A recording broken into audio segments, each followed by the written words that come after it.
시린 바람이 서울의 겨울 하늘을 가르고 있었다. 도심의 빌딩 숲은 차갑고 무정하게 솟아 있었고 그 아래를 지나는 사람들의 발걸음은 유난히도 바빴다. 김민주는 낡고 두툼한 패딩 점퍼를 여미며 작은 체구의 늙은 개뚱이를 품에 꼭 안았다. 뚱이의 거친 숨소리가 민준의 귓가를 스쳤다.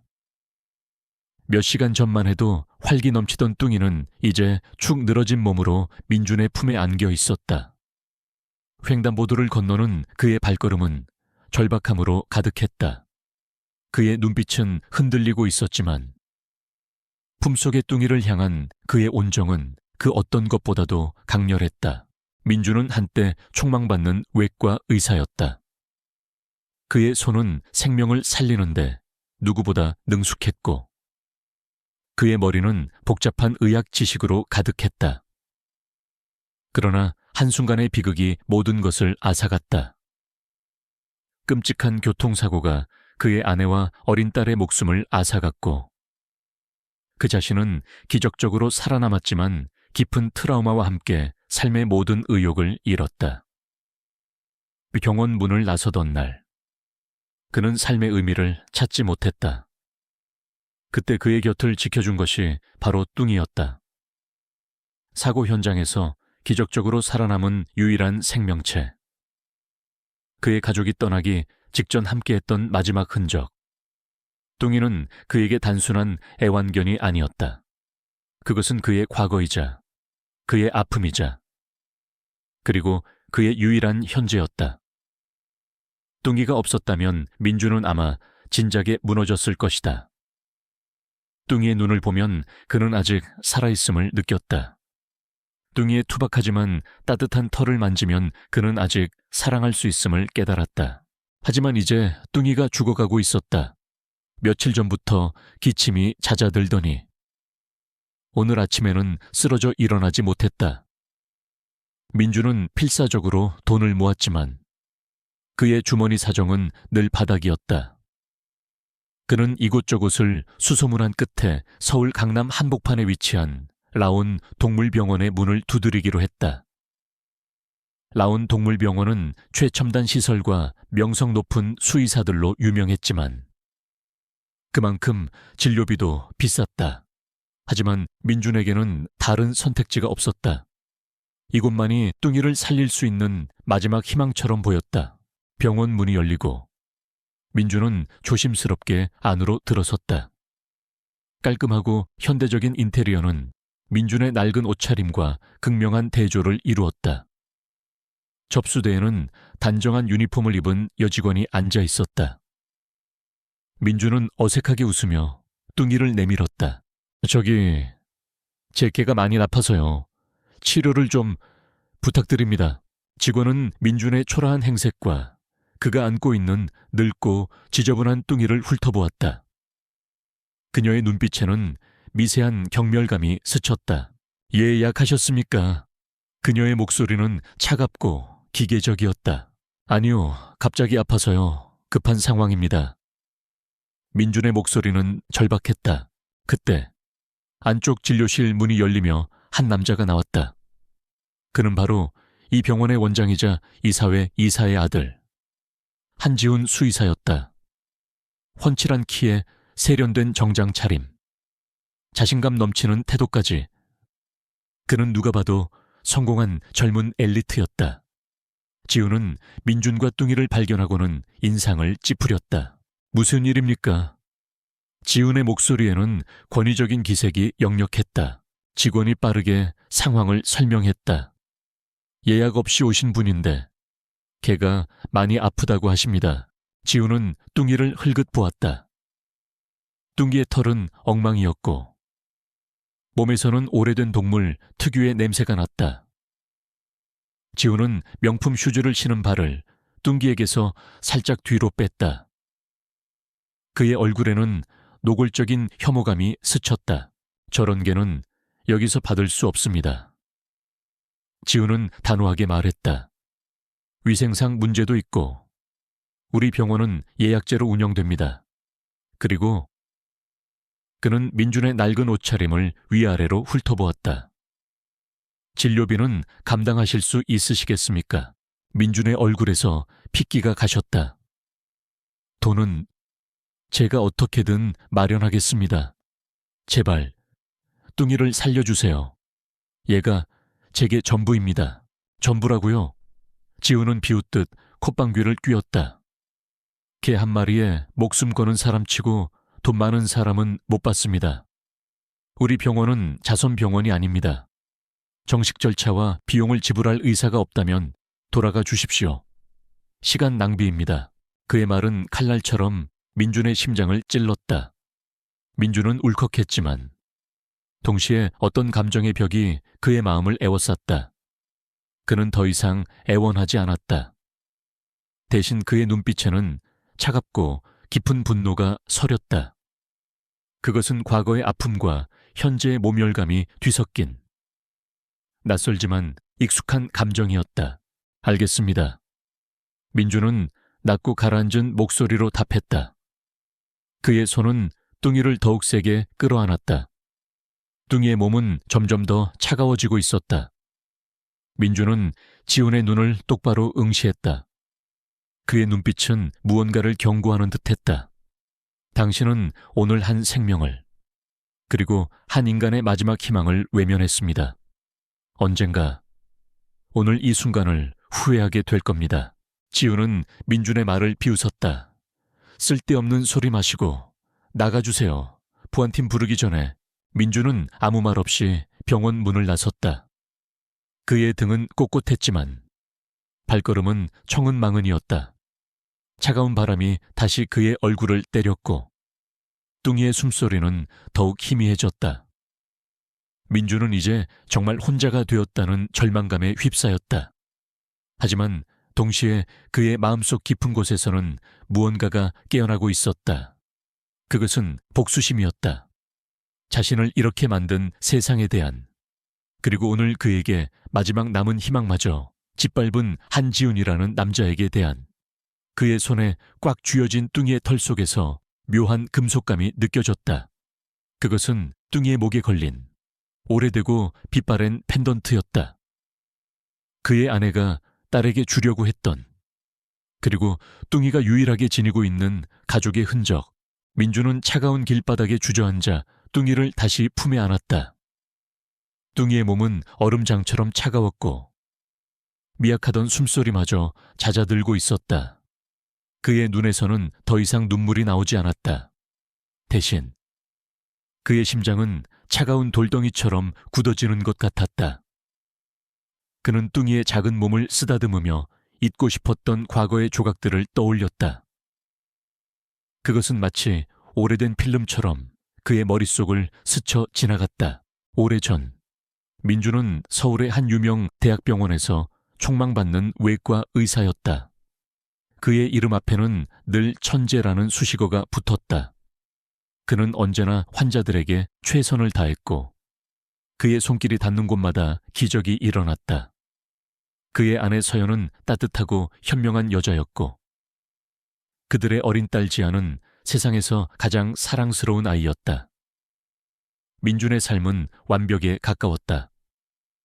그는 아침 일찍 병원으로 출근해 밤늦게까지 수술과 연구에 매진했지만 피곤함을 몰랐다. 집에 돌아오면 언제나 서연의 따뜻한 미소와 지아의 천진난만한 웃음이 그를 기다리고 있었기 때문이었다. 그들의 작은 아파트는 늘 사랑과 행복으로 가득했다. 지아는 강아지를 좋아했고 서연은 언젠가 지아에게 강아지를 사주자고 약속했다. 하지만 그 모든 행복은 한순간에 산산조각 났다. 3년 전 어느 비 오던 밤이었다. 민주는 야간 수술을 마치고 피곤한 몸으로 집으로 향하고 있었다. 그때 서연에게서 전화가 걸려왔다. 여보, 지아가 좋아하는 케이크 사서 돌아갈게요. 조금 늦을 것 같아요. 서연의 밝은 목소리가 그의 귓게 울렸다. 그것이 그녀의 마지막 목소리였다. 몇 시간 뒤, 그는 병원 응급실에서 서연과 지아가 실려왔다는 소식을 들었다. 교통사고였다. 만취한 운전자가 중앙선을 침범해 서연의 차를 들이받은 것이다. 민주는 자신의 두 눈으로 아내와 딸의 싸늘한 시신을 확인했다. 그는 의사로서 할 수 있는 모든 것을 다 했지만 그 어떤 의술도 그들의 생명을 되돌릴 수 없었다. 그날 이후 민준의 삶은 완전히 무너졌다. 그는 병원을 그만두고 모든 것을 포기했다. 살아야 할 이유를 찾지 못했다. 주변 사람들은 그에게 힘내라고, 다시 일어서라고 말했지만 그의 귀에는 아무것도 들리지 않았다. 그의 세상은 잿빛으로 변했고 그의 마음은 텅 비어버렸다. 그때 기적처럼 나타난 것이 뚱이었다. 사고 현장은 처참했지만 그곳에서 살아남은 유일한 생명체가 있었다. 바로 뚱이었다. 뚱이는 당시 갓 태어난 강아지였고 서연이 지아에게 선물하려고 준비했던 강아지였다. 사고 직전 서연은 지아에게 강아지를 보여주기 위해 잠시 차를 세웠고 그때 뚱이가 차 안으로 들어왔던 것이었다. 뚱이는 사고 충격으로 한쪽 다리를 심하게 다쳤지만 작은 몸으로 민준의 곁을 떠나지 않았다. 녀석은 민준의 품에 안겨 마치 죽은 가족을 알아보는 듯 울부짖었다. 민준은 뚱이를 품에 안고 엉엉 울었다. 그것은 그가 사고 이후 처음으로 흘리는 눈물이었다. 그는 뚱이를 치료하고 보살피면서 조금씩 삶의 의지를 되찾았다. 뚱이는 그의 유일한 가족이자 살아남은 이유가 되었다. 뚱이는 서연이 직접 만든 지아의 이름이 새겨진 작은 은색 펜던트를 목에 걸고 있었다. 그것은 그의 가족이 남긴 유일한 흔적이었다. 뚱기야, 민주는 목이 메어왔다. 아무리 힘들어도 너는 꼭 살아야 해. 너마저 없으면 나는 정말 아무것도 아니게 돼. 그는 품속의 뚱이를 내려다보았다. 뚱이의 눈빛은 흐릿했지만 여전히 민준을 향한 애정이 담겨 있었다. 민준은 뚱이의 몸을 조심스럽게 살폈다. 다행히 심한 외상은 없었지만 호흡이 불안정하고 열이 심했다. 그는 응급처치를 위해 약국에서 급하게 몇 가지 약을 사 와뚱이에게 먹였다. 효과는 미미했지만 적어도 뚱이가 조금 더 견딜 시간을 벌어주는 듯했다. 한지훈 수의사의 냉정한 태도와 오만함이 그의 뇌리에서 떠나지 않았다. 돈 많은 사람은 못 받습니다. 우리 병원은 자선병원이 아닙니다. 그의 말이 비수처럼 박혔다. 민주는 다시금 분노가 치밀어 올랐다. 이 세상은 돈이 없으면 사람도, 심지어 동물조차도 존중받지 못하는 곳인가. 과거의 비극은 그를 한없이 나약하게 만들었지만 뚱이의 생명이 위협받는 순간 그의 내면 깊숙이 잠자고 있던 어떤 강인함이 깨어났다. 그것은 단순히 뚱이를 살려야 한다는 의지를 넘어 자신과 뚱이를 멸시한 세상에 대한 정면 승부의 결심이었다. 그는 뚱이의 목에 걸린 펜던트를 만지작거렸다. 지아의 이름이 희미하게 새겨진 펜던트. 그 펜던트는 단순히 가족의 유품이 아니었다. 뚱이가 사고 현장에서 살아남았다는 사실, 그리고 펜던트가 뚱이의 목에 걸려 있었다는 사실이 민준의 머릿속을 스쳐 지나갔다. 당시 사고는 복잡했다. 단순한 교통사고라고 치부하기엔 석연치 않은 부분들이 많았다. 음주 운전자의 진술은 오락가락했고 사고 현장 조사도 미흡했다.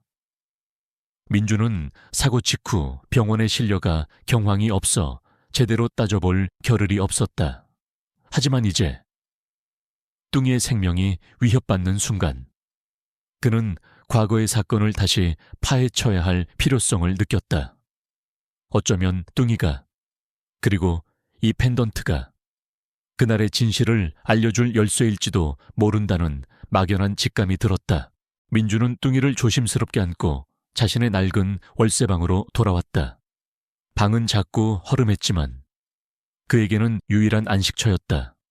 그는 뚱이를 따뜻한 담요로 감싸주고 곁에 누웠다. 잠이 오지 않았다. 그의 머릿속은 복잡하게 얽힌 생각들로 가득했다.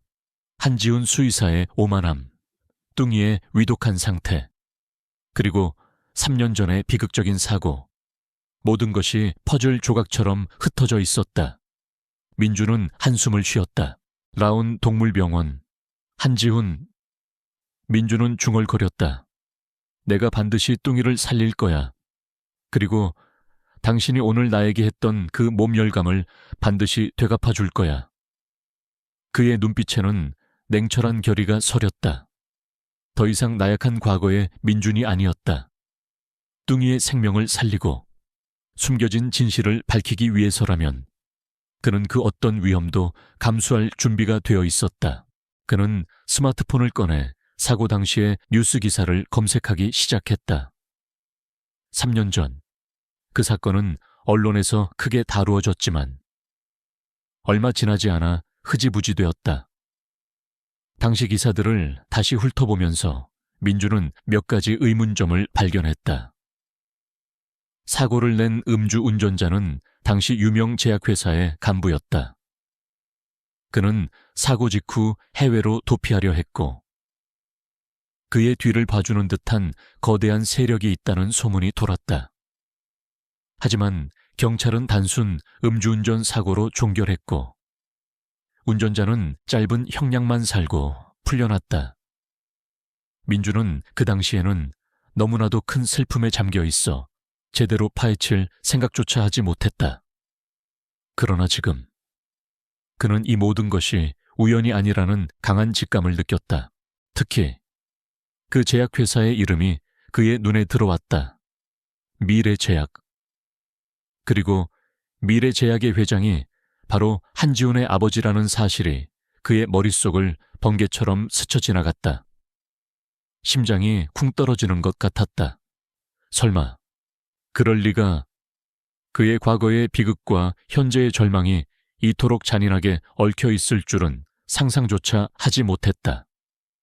뚱이가 우연히 그의 가족의 흔적을 가지고 있었던 것이 아닐지도 모른다는 생각. 어쩌면 뚱이 자체가 그날의 진실을 알고 있는 유일한 목격자일지도 모른다는 섬뜩한 가정이 그의 뇌리를 스쳤다.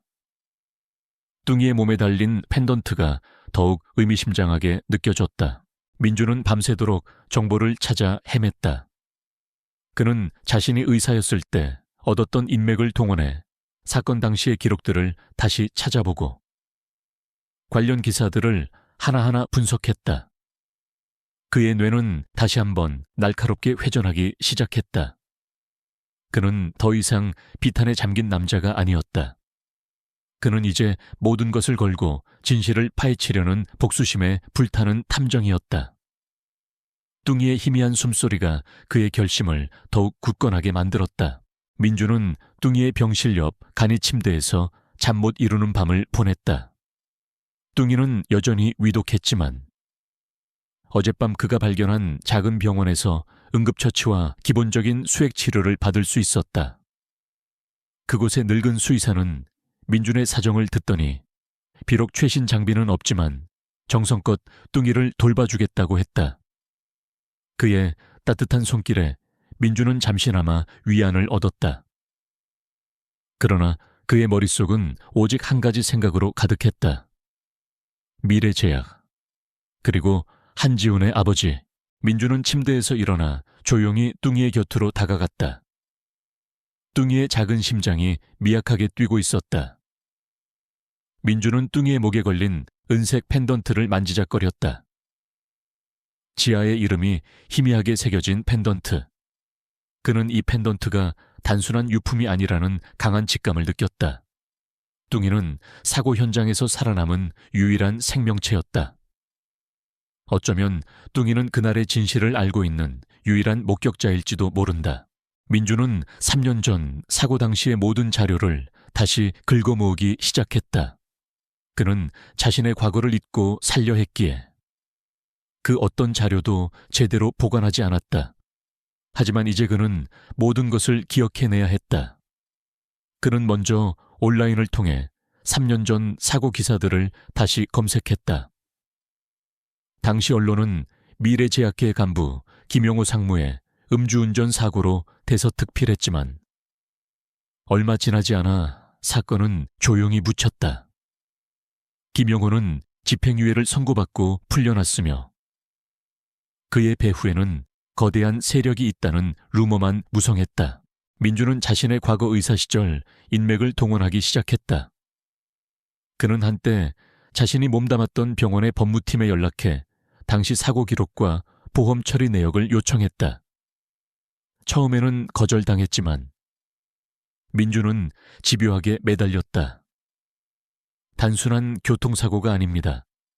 제 가족의 죽음 뒤에 숨겨진 진실을 밝혀야 합니다. 그의 절박함에 결국 법무팀 직원은 최소한의 자료를 넘겨주었다. 자료를 살펴보던 민준의 눈이 번뜩였다. 사고 당시 현장 조사가 미흡했던 부분들이 눈에 띄었다. 특히 차량 블랙박스 영상이 손상되어 복구가 불가능하다는 보고서에 그는 의구심을 품었다. 최신 기술로도 복구가 불가능할 정도였을까? 아니면 누군가 의도적으로 손상시킨 것일까? 그는 김용호 상무의 배경을 파고들기 시작했다. 김용호는 미래제약의 핵심 인물이었고 그의 뒤에는 미래제약의 회장이 있었다. 그리고 그 회장이 바로 한지훈의 아버지 한태수였다. 민주는 심장이 다시 한번 쿵 떨어지는 것을 느꼈다. 한태수 회장은 제약업계의 거물로 막강한 권력과 재력을 가진 인물이었다. 그의 이름 앞에는 늘 정재계 마당발이라는 수식어가 따라붙었다. 민주는 퍼즐 조각을 맞춰나가기 시작했다. 3년 전 사고 당시 민주는 서연과 함께 한태수 회장이 추진하던 신약 개발 프로젝트에 반대 의견을 냈었다. 그 프로젝트는 임상시험 단계에서 심각한 부작용이 보고되었음에도 불구하고 강행되려 했다. 민준과 서연은 윤리적인 문제와 환자의 안전을 이유로 강력하게 반대했다. 그들의 반대는 한태수 회장에게 큰 걸림돌이 되었다. 사고가 일어난 시점은 그들이 프로젝트 반대 의견을 공식적으로 표명한 직후였다. 우연이라고 보기에는 너무나도 섬뜩한 일치였다. 민주는 자신의 기억을 되짚었다. 사고 직전, 서연은 뭔가 불안해하는 기색을 보였다. 그녀는 누군가 자신들을 미행하는 것 같다고 말하기도 했다. 당시 민주는 그녀의 걱정을 대수롭지 않게 여겼었다. 하지만 이제 그는 그 모든 것이 퍼즐처럼 맞춰지고 있음을 느꼈다. 그의 가족의 죽음은 단순한 사고가 아니라 한태수 회장의 음모일 가능성이 높았다. 그는 잠자코 있을 수 없었다. 민주는 자신의 오랜 친구이자 과거에는 기자였던 박성준에게 연락했다. 성준은 현재 작은 인터넷 언론사에서 일하고 있었다. 성준은 민준의 이야기를 듣더니 경악했다. 민준아, 설마 그게 사실이라면 이건 엄청난 사건이야. 나 혼자서는 안 돼. 내 도움이 필요해. 한태수 회장을 파헤쳐줘. 성준은 처음에는 망설였다. 미래제약은 거대한 기업이었고 그들의 힘은 언론마저 통제할 정도였다. 하지만 민준의 절박한 눈빛과 그들의 오랜 우정은 성준을 움직였다. 성준은 민준에게 한태수 회장과 관련된 과거 기사들, 특히 의문스러운 사건들을 조사하겠다고 약속했다. 성준의 조사는 민준의 예상보다 더 충격적인 사실들을 밝혀냈다. 한태수 회장은 과거에도 유사한 사건들에 연루된 적이 있었다. 경쟁 제약회사의 핵심 기술을 빼내기 위해 방화 사주를 했다는 루머, 임상시험 부작용을 은폐하기 위해 환자들을 협박했다는 의혹 등 그의 이름 뒤에는 늘 검은 그림자가 따라다녔다. 특히 성준은 과거 미래제약회 내부 고발자였던 윤 박사가 의문의 교통사고로 사망했다는 기사를 찾아냈다. 윤 박사는 한태수 회장의 신약 개발 프로젝트에 부작용을 폭로하려 했던 인물이었다. 민준의 심장이 다시 한번 크게 울렸다. 자신과 서연의 사고가 윤 박사의 사고와 너무나도 흡사했다. 민준아, 이건 단순한 우연이 아니야. 한태수 회장은 자신의 이익을 위해서라면 어떤 짓이든 서슴지 않는 사람이야. 성준의 목소리는 격앙되어 있었다. 내 가족의 사고도 분명 그와 관련이 있을 거야. 민준은 뚱이의 목에 걸린 펜던트를 쥐고 생각에 잠겼다.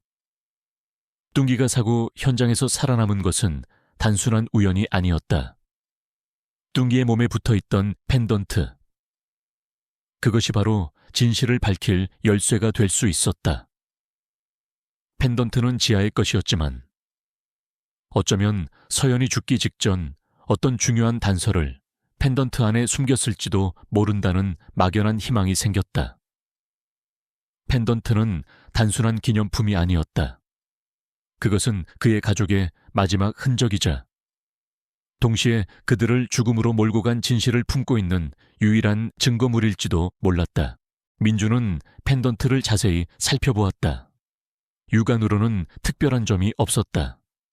그는 펜던트의 이음새를 조심스럽게 눌러보았다.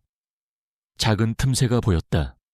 손톱으로 틈새를 벌리자 펜던트가 2개의 조각으로 갈라지며 그 안에 숨겨진 작은 마이크로칩이 드러났다. 민준의 심장이 격렬하게 뛰기 시작했다. 그는 직감했다. 이것이야말로 서연이 남긴 마지막 메시지일 것이다. 그는 곧바로 성준에게 연락했다. 성준아, 펜던트에서 마이크로칩을 찾았어. 복구할 수 있는 곳을 알아봐줘. 성준은 흥분했다. 알았어.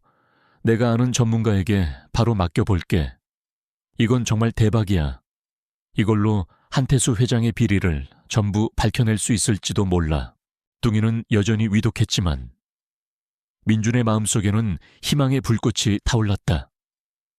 그는 더 이상 나약한 과거의 민준이 아니었다. 그의 가족의 죽음에 대한 진실을 밝히고 뚱이를 살리고 그리고 한지훈과 그의 아버지에게 자신들이 저지른 죄의 대가를 치르게 할 것이다. 그 과정에서 뚱이가 보여주는 묘한 행동들이 민준의 궁금증을 자극했다. 뚱이는 특정 소리에 반응하거나 특정한 장소에 가면 불안해하는 모습을 보였다. 마치 과거의 기억을 더듬는 것처럼. 민준은 뚱이의 행동을 유심히 관찰하기 시작했다. 뚱이가 과거의 사건에 대해 무엇을 기억하고 있을지, 그리고 그 기억이 과연 어떤 진실을 밝혀낼지, 그는 뚱이의 털을 부드럽게 쓰다듬었다. 뚱이의 미약한 천이 그의 손에 전해졌다. 뚱이야, 우리가 함께 해낼 거야. 민준의 눈빛은 결연했다. 복수심과 진실을 향한 갈망, 그리고 뚱이를 향한 깊은 사랑이 그의 마음속에서 뒤섞여 거대한 힘이 되고 있었다. 그는 이제 모든 것을 걸 준비가 되어 있었다. 성준은 뚱이의 펜던트에서 나온 마이크로칩을 건네받자마자 그가 아는 최고의 데이터 복구 전문가에게 달려갔다. 며칠 밤낮으로 매달린 끝에 마이크로칩의 손상된 데이터가 극적으로 복구되기 시작했다. 민준은 초조하게 성준의 연락을 기다렸다. 뚱이는 작은 병원에서 여전히 치료 중이었지만 위독한 상태는 벗어나 조금씩 회복의 기미를 보이고 있었다. 민준은 뚱이의 곁을 지키며 복구된 데이터가 무엇을 담고 있을지 상상했다. 마침내 성준에게서 전화가 걸려왔다. 그의 목소리는 흥분으로 가득했다. 민준아, 복구했어. 이건 말도 안 돼. 엄청난 내용이야. 민준은 심장이 쿵 떨어지는 것을 느꼈다. 뭐가 들었는데? 음성 파일이랑 몇 장의 문서 파일이야. 음성 파일에는 한태수 회장과 김영호 상무의 대화가 녹음되어 있어. 내 가족의 사고 직전 상황, 그리고 사고 이후 증거 인멸에 대한 대화가 고스란히 담겨 있어. 김영호가 운전한 차에 브레이크 결함을 유도했다는 내용, 그리고 사고 현장에서 증거를 조작하라는 지시까지 전부 다 민준의 손에서 전화기가 떨어질 뻔했다. 그의 심장은 분노와 충격으로 격렬하게 뛰었다. 가족의 죽음이 단순한 사고가 아니라 계획된 살인이었음을 직접 확인하는 순간이었다. 그의 눈앞이 캄캄해졌다. 그동안 그를 짓눌렀던 슬픔과 절망이 이제는 복수심이라는 뜨거운 불길로 타올랐다.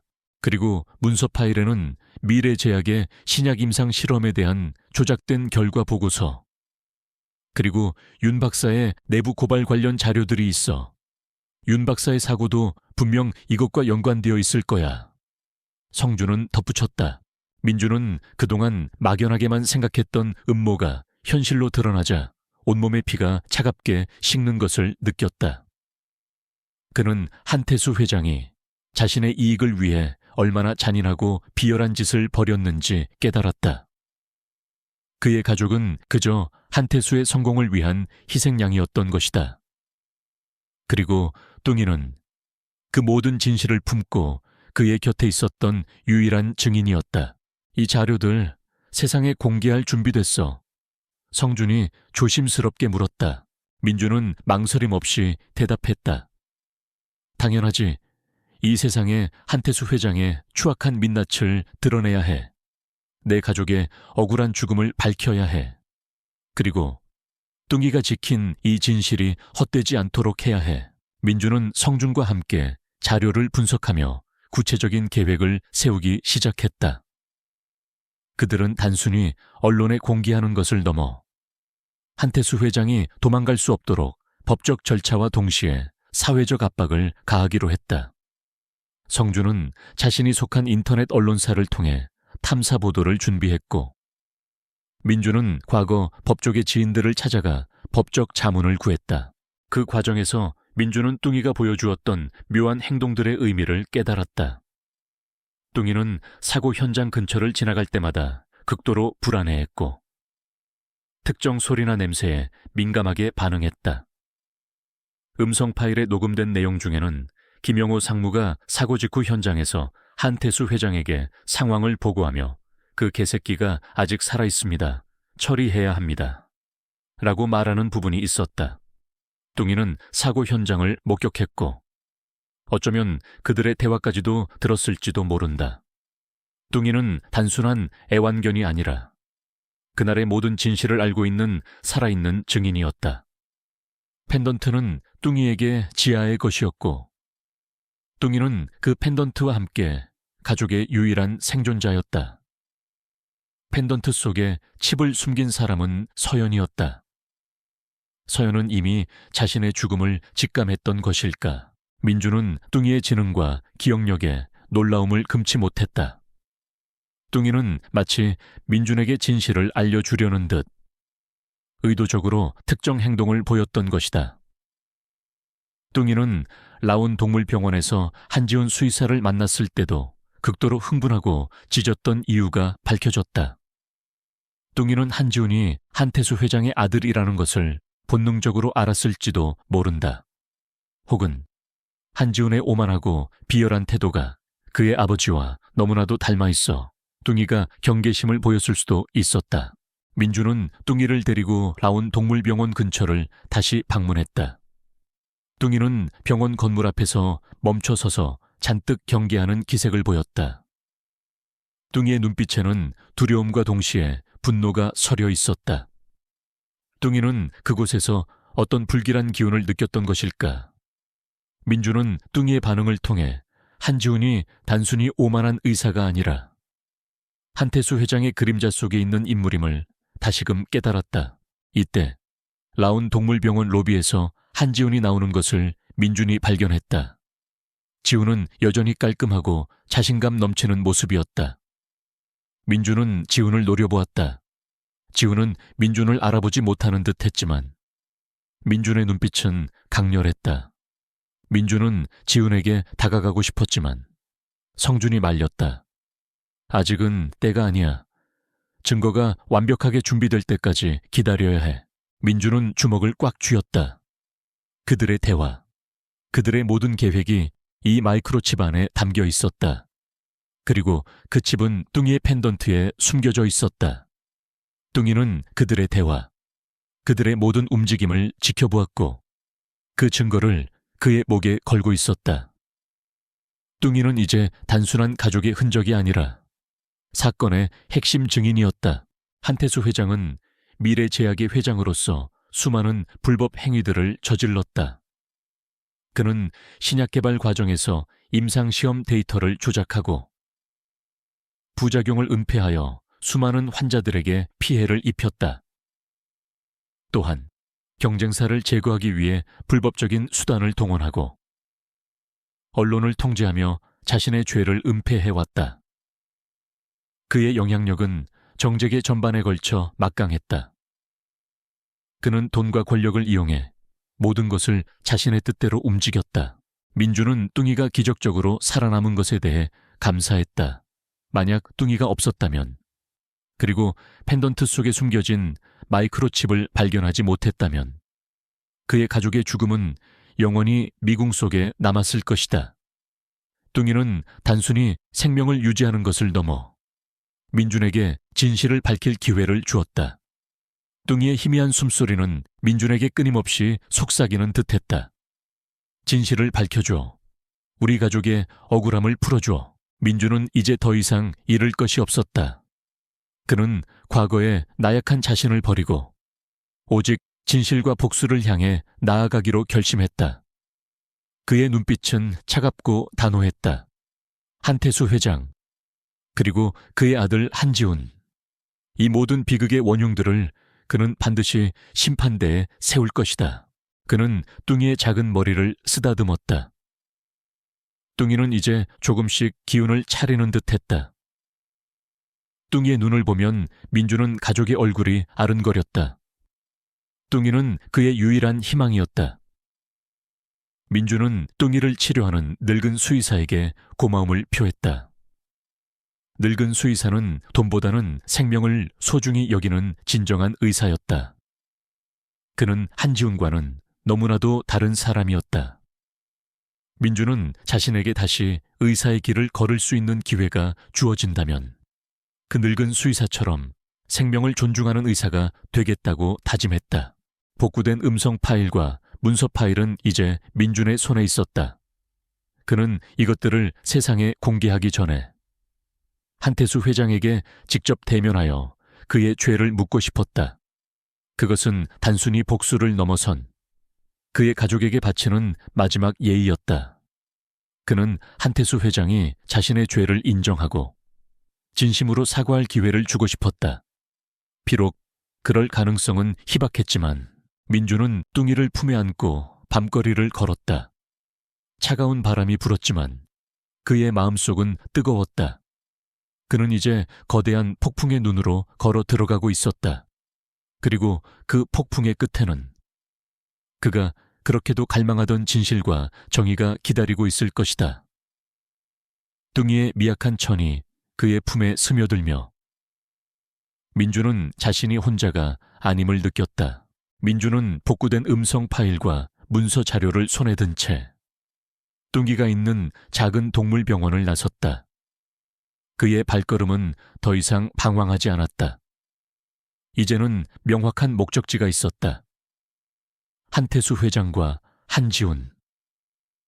그들이 있는 곳으로 민주는 성준과 함께 치밀한 계획을 세웠다. 한태수 회장을 한 번에 무너뜨리기 위해서는 결정적인 순간에 증거를 터뜨려야 했다.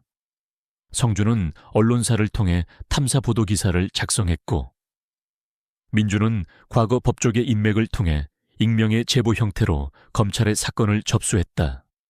모든 준비가 끝나자 민주는 한태수 회장을 직접 찾아가기로 결심했다.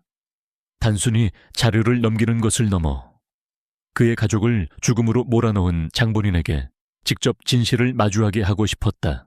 민주는 한태수 회장이 참석하는 제약협회 자선 갈라 행사장으로 향했다. 화려한 드레스와 턱시도를 차려입은 사람들이 오가는 그곳에서 민준의 낡은 패딩 점퍼는 이질적이었다. 그는 사람들 틈에 섞여 한태수 회장을 찾았다. 연단에 선 한태수 회장은 자애로운 미소를 지으며 제약산업의 발전과 인류의 건강 증진을 운운하고 있었다. 그의 위선적인 모습에 민준의 심장은 분노로 들끓었다. 그때 한지훈이 한태수 회장 곁으로 다가섰다. 지훈은 아버지와 함께 웃으며 손님들과 인사를 나누고 있었다. 민준은 지훈의 얼굴을 응시했다. 며칠 전 뚱이를 외면했던 그 오만한 얼굴, 그 얼굴에 숨겨진 악의를 그는 이제 분명히 보았다. 민준은 지훈에게 다가갔다. 한지훈 수의사님. 민준의 목소리는 낮았지만 단호했다. 지훈은 민준을 힐끗 보더니 인상을 찌푸렸다. 무슨 일입니까, 당신은? 그 개를 데리고 왔던 사람 아닙니까? 여기는 어떻게 들어왔습니까? 내 개는, 당신이 외면했던 내 개는 지금 죽음의 문턱에서 겨우 살아났습니다. 하지만 내 가족은 당신 아버지 때문에 죽었습니다. 민준의 말에 지훈의 얼굴에서 웃음기가 사라졌다. 무슨 헛소리를. 지훈은 민준을 경계하며 주변을 둘러보았다. 히어소리가 아닙니다. 민준은 침착하게 말을 이었다. 그는 주머니에서 작은 USB를 꺼내 지훈에게 내밀었다. 이 안에 모든 진실이 담겨 있습니다. 당신 아버지의 추악한 범죄, 그리고 당신이 외면했던 네 개의 펜던트에 숨겨진 진실까지. 지훈은 당황한 기색이 역력했다. 그는 USB를 받아들고 민준을 의심스럽게 바라보았다. 이게 뭔데? 바로 그때 한태수 회장이 민준과 지훈을 발견하고 다가왔다. 지훈아, 이 사람은 누구냐?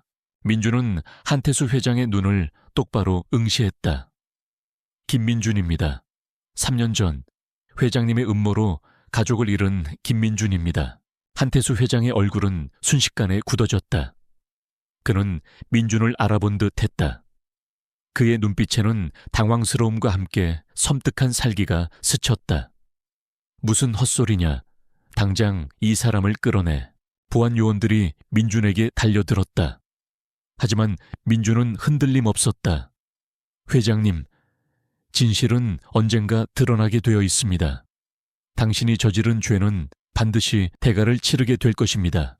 지훈은 민준의 말을 들으며 USB를 꽉 쥐었다.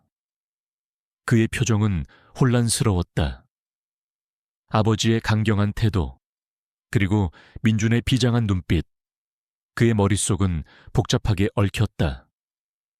그는 잠시 망설이다가 아버지 몰래 USB를 자신의 주머니에 넣었다. 그의 내면에서 무언가 끓어오르는 듯했다. 그날 밤 지훈은 자신의 사무실에서 혼자 USB를 컴퓨터에 연결했다. 그의 손은 떨렸다. 화면에 나타난 음성 파일과 문서들을 보며 지훈은 점차 충격에 휩싸였다. 아버지와 김영호 상무의 대화가 그의 귓가에 울려 퍼졌다. 브레이크 고의 결함, 증거인멸, 그리고 뚱이를 처리하라는 지시까지. 지훈은 믿을 수 없었다. 그의 아버지가, 존경하고 따르던 아버지가 그런 끔찍한 범죄를 저질렀다는 사실이. 그는 또 다른 문서 파일을 열었다. 그것은 미래제약의 신약 임상 실험에 대한 조작된 결과 보고서와 윤 박사의 내부 고발 관련 자료들이었다.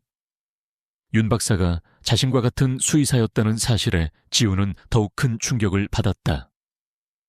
윤 박사는 동물 보호와 윤리적인 임상 실험을 주장하며 아버지의 방식에 반대했던 인물이었다. 지훈은 그동안 윤 박사의 죽음이 단순한 사고라고 알고 있었다.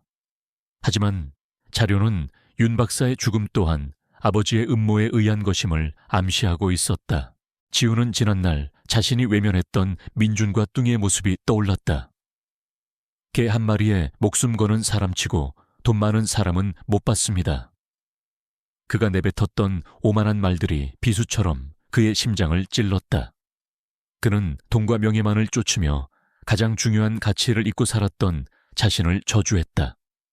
그는 뚱이의 눈빛에서 보았던 절박함, 그리고 민준의 눈빛에서 보았던 깊은 절망을 이제야 이해할 수 있었다. 그는 자신의 과거를 회상했다.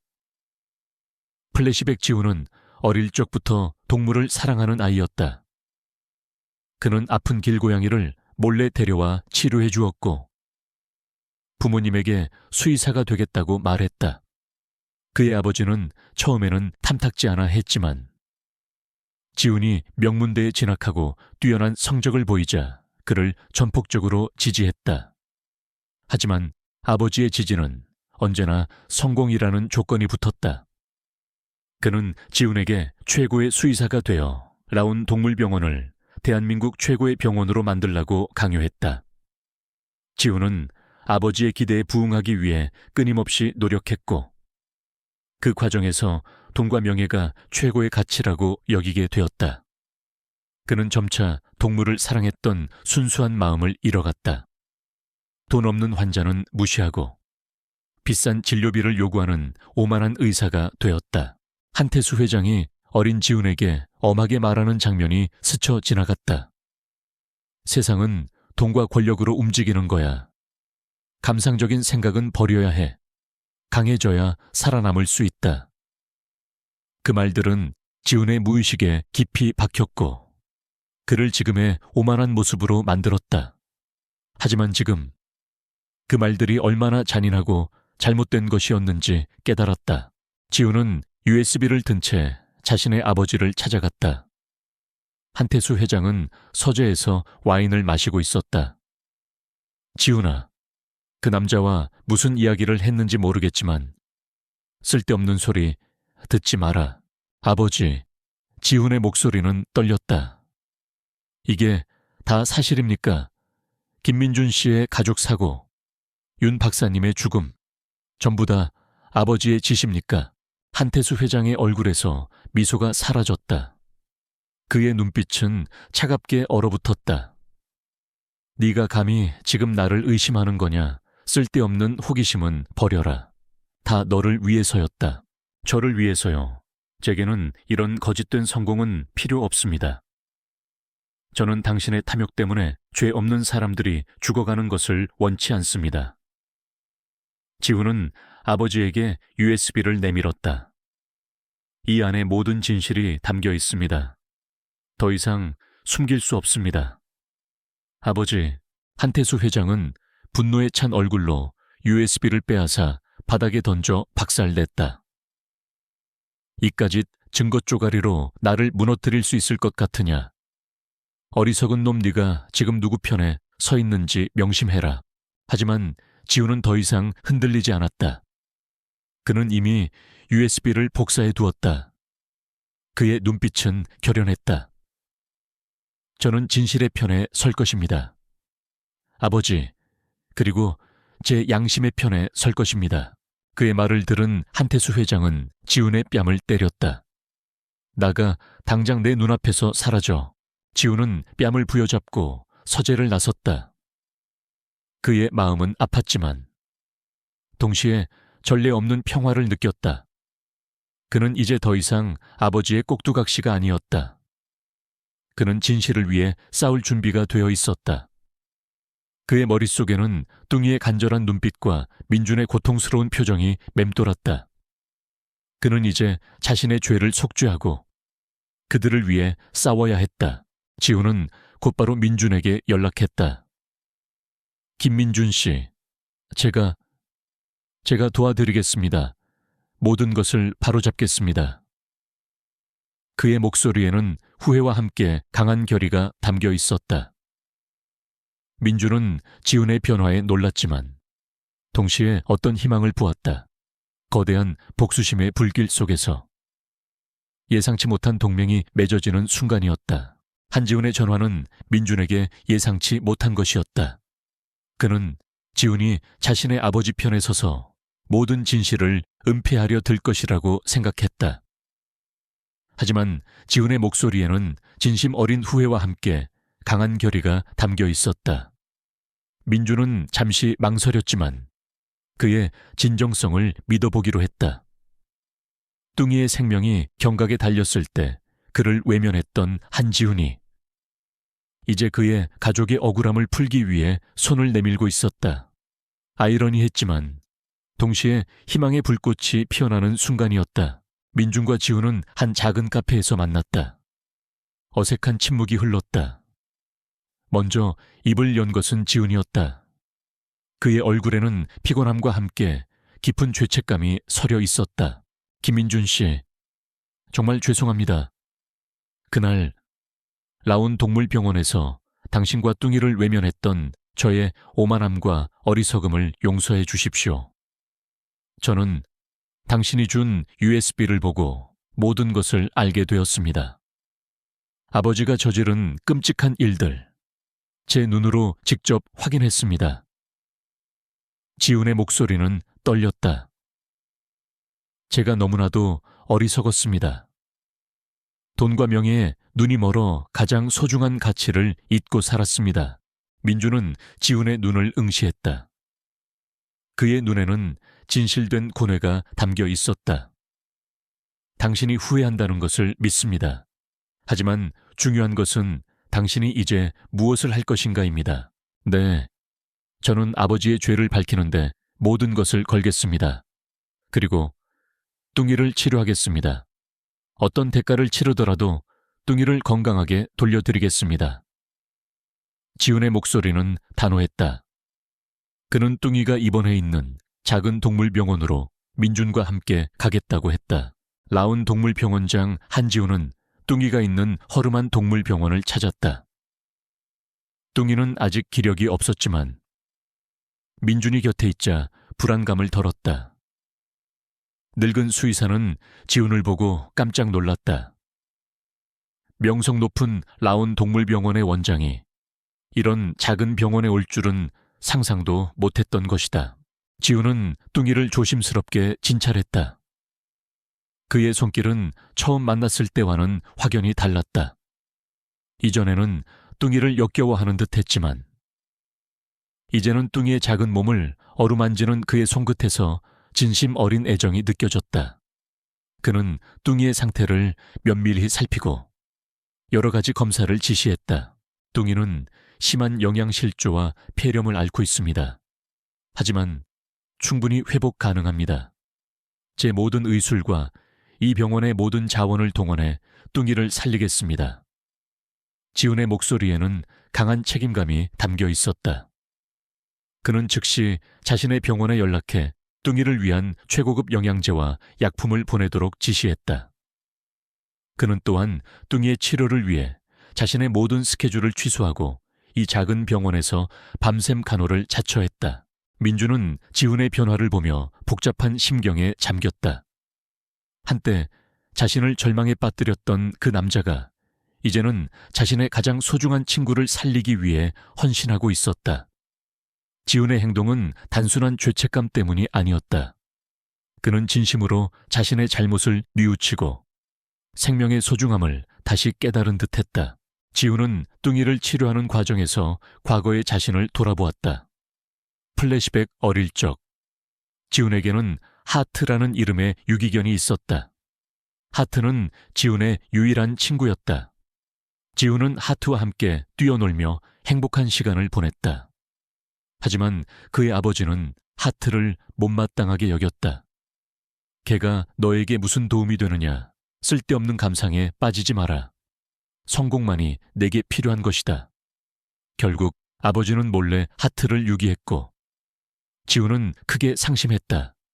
그날 이후 지훈은 아버지의 말대로 쓸데없는 감상을 버리고 오직 성공만을 향해 달려왔다. 그는 자신의 내면에 있던 순수한 동물을 사랑하는 마음을 억눌렀고 차가운 이성을 앞세우는 사람이 되었다. 하지만 뚱이를 치료하면서 그는 하트의 모습이 뚱이에게서 겹쳐 보였다. 뚱이의 눈빛, 뚱이의 순수한 애정은 그가 잊고 살았던 과거의 기억을 되살렸다. 그는 자신이 얼마나 큰 잘못을 저질렀는지 깨달았다. 돈이 없다고 뚱이를 외면했던 행동은 과거 하트를 외면했던 아버지의 모습과 다를 바 없었다. 그는 뚱이의 작은 몸을 쓰다듬으며 조용히 눈물을 흘렸다. 뚱이야, 미안해. 내가 너를 몰라봤어. 너의 주인을 내가 감히 평가했어. 지훈은 중얼거렸다. 뚱이의 상태는 지훈의 헌신적인 치료 덕분에 빠르게 호전되었다. 뚱이는 이제 걷고 밥도 잘 먹고 민준과 지훈에게 애교를 부리기 시작했다. 뚱이의 회복은 민준과 지훈에게 큰 희망을 주었다. 뚱이는 단순한 동물이 아니라 그들에게 치유의 상징이었다. 한편 민준과 성준 그리고 이제 지훈까지 합세하여 한태수 회장의 비리를 폭로하기 위한 마지막 준비를 했다. 지훈은 아버지의 모든 내부 정보를 민준에게 넘겨주었다. 미래제약의 불법적인 비자금 조성, 정치권 로비, 그리고 신약 임상시험 조작에 대한 구체적인 증거들. 지훈은 자신의 아버지의 모든 것을 폭로하는 것에 주저하지 않았다. 그는 이제 돈과 명예가 아닌 진실과 양심을 따르기로 결정한 것이다. 민준은 지훈의 용기에 놀랐다. 자신의 아버지에게 등 돌리는 것이 얼마나 어려운 일인지 그는 잘 알고 있었다. 지훈은 진정한 용기를 보여주고 있었다. 그는 민준에게 뚱이의 펜던트 속 마이크로칩에 담긴 음성 파일 원본과 함께 자신이 따로 녹음해둔 아버지와의 대화 녹음 파일까지 넘겨주었다. 이는 한태수 회장이 자신의 죄를 인정하고 지훈에게 협박을 가하는 내용이 담겨 있었다. 이것으로 충분할 겁니다. 아버지에게 모든 것을 밝히십시오. 저는 당신과 뚱이를 위해 증언대에 설 준비가 되어 있습니다. 지훈의 눈빛은 흔들림 없었다. 민준은 지훈의 손을 잡았다. 고맙다. 지훈아, 정말 고맙다. 그들의 손에는 말 없는 연대와 신뢰가 담겨 있었다. 이제 모든 것이 준비되었다. 민준은 성준을 통해 한태수 회장의 비리를 담은 기사를 언론에 배포했고 검찰에 추가 증거 자료를 제출했다. 대한민국 전역이 미래제약과 한태수 회장의 추악한 진실에 경악했다. 주가는 폭락했고 시민들은 분노했다. 검찰은 즉시 한태수 회장에 대한 수사에 착수했다. 한태수 회장은 모든 것을 부인하며 언론 플레이를 펼쳤다. 그는 민준과 지훈을 비난하며 그들을 음모론자로 몰아갔다. 하지만 진실은 더 이상 감출 수 없었다. 지훈은 언론과의 인터뷰에서 아버지의 비리를 직접 증언했고 민준의 가족 사고와 윤 박사의 죽음에 대한 진실을 밝혔다. 그의 용기 있는 증언은 대중들에게 큰 반향을 일으켰다. 세상은 격변하고 있었다. 민준은 뚱이의 곁에 앉아 뉴스를 시청했다. 뚱이는 이제 건강한 모습으로 그의 무릎에 기대어 잠들어 있었다. 뚱이의 편안한 숨소리를 들으며 민준은 마침내 평화를 느꼈다. 뚱이가 지켜준 진실, 그리고 지훈의 용기 있는 선택이 마침내 빛을 발하고 있었다. 그들의 싸움은 이제 시작이었지만 그는 승리할 것이라는 확신을 가졌다. 한태수 회장의 비리 폭로 이후 대한민국은 들끓었다. 미래제약의 주가는 폭락했고 그의 이름은 국민적 공분을 샀다. 검찰은 민준과 지훈이 제출한 증거를 바탕으로 대대적인 수사에 착수했다.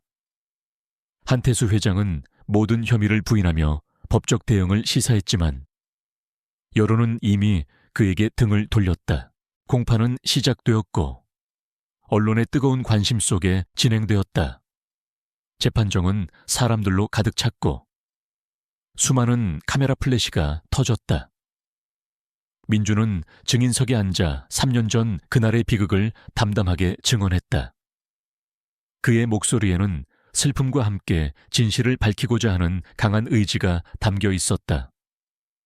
그는 아내 서연과 딸 지아의 죽음이 단순한 사고가 아닌 한태수 회장의 탐욕 때문에 벌어진 계획된 살인임을 분명히 밝혔다. 한태수 회장 측 변호인은 민준의 증언을 폄하하며 그가 개인적인 감정으로 앙심을 품고 거짓 주장을 하고 있다고 몰아붙였다. 그들은 민준의 과거 정신과 치료 기록까지 들춰내며 그의 증언 신빙성을 흔들려 했다. 재판정은 술렁였다. 민주는 순간적으로 동요했지만 이내 평정심을 되찾았다. 그의 눈빛은 흔들림 없었다. 제가 정신적으로 힘든 시기를 보낸 것은 사실입니다. 하지만 그 고통 속에서도 저는 제 가족의 억울한 죽음에 대한 진실을 찾기 위해 이 모든 것을 준비했습니다. 제가 드린 증거는 그 어떤 의심도 할 수 없는 객관적인 사실입니다. 민주는 단호하게 말했다. 다음 증인은 바로 한지훈이었다. 지훈은 검은 정장을 입고 증인석에 섰다. 그의 등장에 재판정은 더욱 술렁였다. 아버지의 비리를 폭로하고 진실을 밝히겠다고 나선 아들. 대중은 그의 용기에 경탄했지만 한편으로는 그에게 비난의 시선을 보내는 이들도 있었다. 한태수 회장은 증인석에 선 아들을 차갑게 노려보았다. 지훈은 떨리는 목소리로 증언을 시작했다. 그는 아버지의 지시로 임상시험 결과를 조작하고 신약 부작용을 은폐했던 사실을 고백했다. 그리고 민준의 가족 사고가 아버지의 지시로 김영호 상무에 의해 계획되었음을 털어놓았다. 사고 직후 아버지께서 김영호 상무에게 뚱이를 개를 처리하라고 지시하는 것을 직접 들었습니다. 그들은 뚱이가 사고의 유일한 목격자라고 생각했던 것입니다. 지훈의 증언에 재판정은 경악했다. 저는 저의 이기심과 아버지에 대한 맹목적인 믿음 때문에 진실을 외면했습니다. 하지만 이제는 모든 것을 바로잡고 싶습니다. 한태수 회장 측 변호인은 지훈에게 맹공격을 퍼부었다. 당신은 아버지에게 버림받자 앙심을 품고 거짓말을 하는 것 아닙니까? 병원을 물려받지 못하게 되자 이런 추악한 짓을 벌이는 것 아니냐는 소문이 자자합니다. 지훈은 고개를 저었다. 저는 더 이상 아버지의 꼭두각시가 아닙니다. 제가 저지른 잘못을 속죄하고 저의 양심을 따르기 위해 이 자리에 섰습니다. 아버지께서는 저에게 권력과 돈만이 전부라고 가르치셨지만 저는 이제 생명의 소중함과 진실의 가치를 깨달았습니다. 그때 재판정 한쪽 문이 열리며 민준의 품에 안긴 뚱이가 들어섰다. 뚱이의 등장에 재판정은 다시 술렁였다. 뚱이는 이제 건강을 완전히 회복한 모습이었다.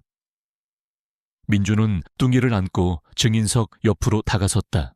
이 뚱이라는 개는 3년 전 제 가족과 함께 사고 현장에 있었던 유일한 생존자입니다. 그리고 이 펜던트 속에 담긴 마이크로칩에는 한태수 회장과 김용호 상무의 음모가 고스란히 녹음되어 있습니다.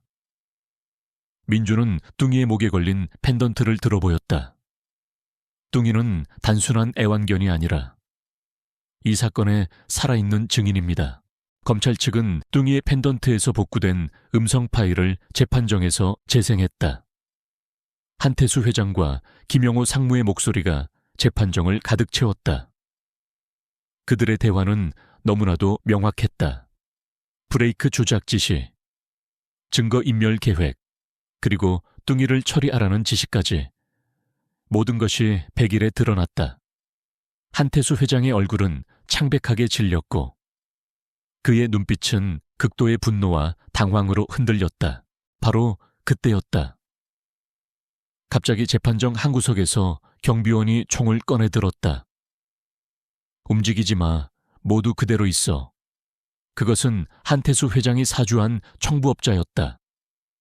그는 재판장을 아수라장으로 만들고 증거를 인멸하려 했다. 그의 총구는 민준과 뚱이를 향했다. 뚱이를 쏴 한태수 회장이 비명을 지르듯 외쳤다. 그는 마지막까지 뚱이가 살아있는 증거라는 것을 알고 있었다. 민준은 본능적으로 뚱이를 품에 안고 몸을 돌렸다. 총알이 민준의 어깨를 스치며 날아갔다. 그 순간 지훈이 몸을 던져 민준과 뚱이를 감쌌다. 총성이 다시 울렸고 지훈의 팔에 총알이 박혔다. 핏자국이 그의 하얀 셔츠를 적셨다. 지훈아, 민준이 비명을 질렀다. 괜찮습니다. 김민준 씨, 뚱이를 지켜야 합니다. 지우는 고통 속에서도 뚱이를 민준에게서 떨어뜨리지 않으려 했다. 그의 눈빛은 뚱이를 향한 깊은 보호 본능으로 가득했다. 그는 과거 자신이 외면했던 뚱이를 이제는 온몸으로 지키려 하고 있었다. 재판정은 혼란에 빠졌지만 곧이어 경찰 특공대가 진압에 나섰다. 청부업자는 제압되었고 한태수 회장은 즉시 체포되었다. 재판정은 아수라장이 되었지만 진실은 이미 100일에 드러났다. 지훈의 팔에서는 피가 흘러내리고 있었다. 민주는 지훈의 팔을 지혈하며 그의 얼굴을 바라보았다.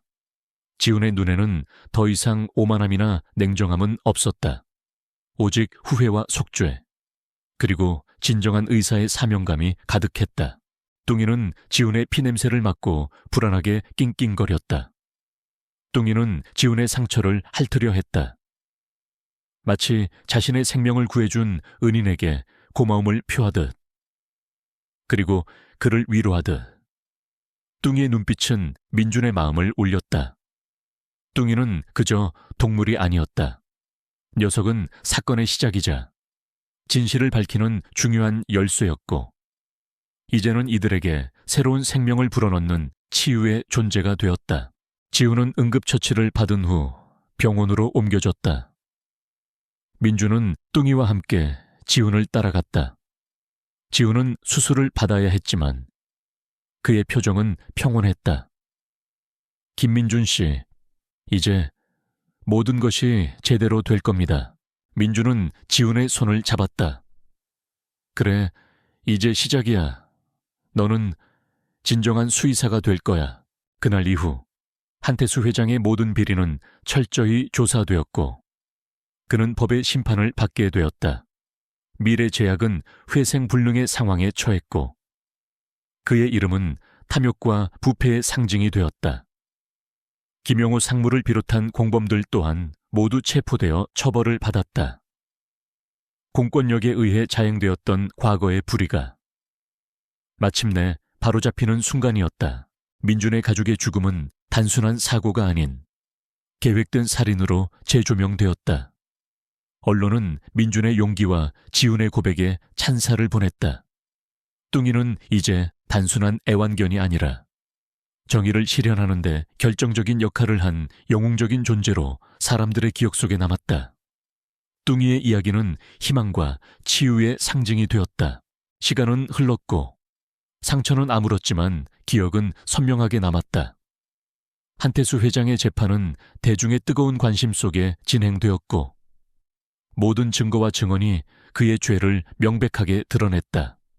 결국 한태수 회장은 무기징역을 선고받았고 미래제약은 해체 수순을 밟았다. 김용호 상무를 비롯한 모든 공범들도 법의 심판을 피할 수 없었다. 정의는 마침내 실현되었다. 민주는 더 이상 과거의 그늘에 갇혀 살지 않았다. 그는 이제 아내와 딸의 억울한 죽음을 밝히고 뚱이를 살려낸 것에 대해 평화를 느꼈다. 뚱이는 완전히 건강을 회복했고 민준의 곁을 그림자처럼 지켰다. 뚱이의 존재는 민준에게 살아갈 이유이자 새로운 삶의 동기가 되었다. 민준은 뚱이의 목에 걸린 지아의 펜던트를 소중히 간직했다. 그것은 그의 가족의 사랑과 희생, 그리고 진실의 상징이었다. 한지훈은 총상으로 인한 부상에서 회복한 후 라온 동물병원을 떠났다. 그는 아버지의 죄를 속죄하고 자신의 과거를 반성하며 새로운 삶을 시작하기로 결심했다. 그는 모든 것을 내려놓고 서울 외곽의 작은 마을에 허름한 동물병원을 열었다. 하트 동물병원. 그가 어릴 적 아버지가 버렸던 유기견의 이름을 딴 병원이었다. 그는 이제 돈과 명예보다는 생명을 존중하고 아픈 동물들을 돌보는 일에 전념했다. 특히 그는 가난한 사람들의 아픈 동물들을 무료로 치료해주며 과거의 잘못을 속죄했다. 그의 병원은 작은 마을의 등대가 되어 많은 생명들에게 희망을 주었다. 어느 화창한 가을날 오후였다. 민주는 뚱이와 함께 하트 동물병원으로 향했다. 병원 앞 마당에는 아이들이 강아지들과 뛰어놀고 있었다. 병원 안은 소박했지만 따뜻한 온기로 가득했다. 지우는 진료실에서 아픈 길고양이를 치료하고 있었다. 그의 얼굴에는 과거의 오만함 대신 온화한 미소가 어려 있었다. 지훈아. 민준이 그의 이름을 불렀다. 지훈은 고개를 들었다. 민준아, 뚱이도 왔구나. 그의 얼굴에 반가움이 스쳤다. 민준은 뚱이를 지훈의 품에 안겨주었다. 뚱이는 지훈을 보자마자 꼬리를 흔들며 애교를 부렸다. 뚱이는 지훈이 자신을 치료해주고 자신을 지켜주었던 것을 기억하는 듯했다. 뚱이가 너를 정말 좋아하는구나. 민준이 웃으며 말했다. 뚱이는 저에게 삶의 의미를 다시 찾아준 존재입니다. 민준 씨도요. 지훈은 뚱이의 머리를 쓰다듬으며 민준을 바라보았다. 그날 제가 뚱이를 외면하지 않았다면 저는 평생 아버지의 꼭두각시로 살았을 겁니다. 진실을 알지도 못한 채 못한 네가 용기를 냈기에 가능했던 일이야. 민준은 진심으로 말했다. 너는 이제 진정한 수의사가 되었어. 지훈은 민준의 말을 듣고 미소 지었다. 민준 씨도 이제 새로운 삶을 시작해야죠. 다시 의사의 길을 걸어보는 건 어떻습니까? 당신은 누구보다 뛰어난 의사였습니다. 민준은 지훈의 제안에 잠시 생각에 잠겼다. 과거에는 의사라는 이름 자체가 그에게 고통스러운 기억이었다. 하지만 이제는 아니었다. 그는 생명의 소중함을 다시 깨달았고 타인의 아픔을 치유하는 것이 얼마나 의미 있는 일인지 알았다. 그는 문득 뚱이의 목숨을 살리기 위해 애썼던 자신의 모습, 그리고 늙은 수의사가 보여주었던 따뜻한 손길을 떠올렸다. 글쎄, 아직은 모르겠어. 하지만 뚱이와 함께라면 어떤 길을 걷든 두렵지 않아. 민준은 뚱이를 바라보았다. 뚱이는 그의 품에 안겨 편안하게 잠들어 있었다. 그들은 함께 병원 앞 마당에 앉아 가을 하늘을 올려다보았다. 뚱이는 그들의 발치에 편안하게 누워 있었다. 한때 서로를 증오했던 두 남자가 이제는 가장 든든한 동료이자 친구가 되어 있었다. 그들을 이어준 것은 뚱이였고 뚱이가 지켜낸 진실이었다. 민준은 가끔씩 뚱이의 목에 걸린 펜던트를 만지작거렸다. 펜던트는 여전히 그의 가족의 흔적이었지만 이제는 희망의 상징이 되었다. 그 속에는 비극적인 진실뿐만 아니라 사랑과 용서, 그리고 새로운 시작의 가능성이 담겨 있었다. 뚱이는 단순한 동물이 아니었다. 녀석은 그의 가족의 마지막 숨결이자 그에게 새로운 삶의 길을 열어준 구원자였다. 뚱이의 순수한 영혼은 민준의 다쳤던 마음을 열고 지훈의 굳었던 양심을 깨웠다. 이 이야기는 단순한 복수극이 아니었다. 그것은 한 남자가 모든 것을 잃은 절망 속에서 진실을 찾아 헤매고 자신을 외면했던 적을 통해 구원을 얻는 과정이었다. 또한 오만하고 냉철했던 한 남자가 생명의 소중함을 깨닫고 진정한 의사로 거듭나는 이야기였다. 그리고 그 모든 과정 속에서 한 마리 개의 헌신적인 사랑과 묵묵한 존재감이 얼마나 큰 힘이 될 수 있는지를 보여주었다. 가을 바람이 낙엽을 흩날렸다. 민준은 뚱이의 털을 부드럽게 쓰다듬었다. 뚱이의 따뜻한 천이 그의 손에 전해졌다. 그의 마음속에는 더 이상 증오나 슬픔만 남아있지 않았다.